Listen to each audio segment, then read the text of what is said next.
وزیر داخلہ Azad Kashmir colonel retired وقار احمد نور نے بھارتی دہشت گرد افواج کی فائرنگ سے زخمی ہونے والوں کی عیادت کے لیے بھمبر کا دورہ کیا۔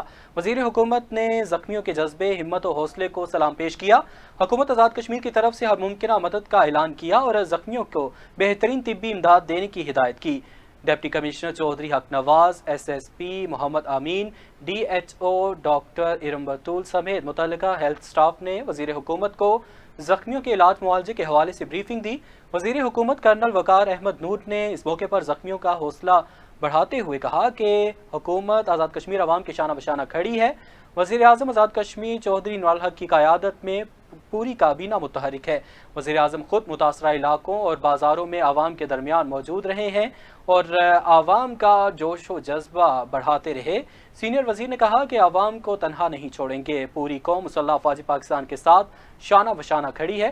انہوں نے مزید کہا کہ ریاست بھر کے زخمیوں اور شہداء کے لیے حکومت کی طرف سے خصوصی امدادی پیکج کی فوری حوالگی کو یقینی بنایا جا رہا ہے۔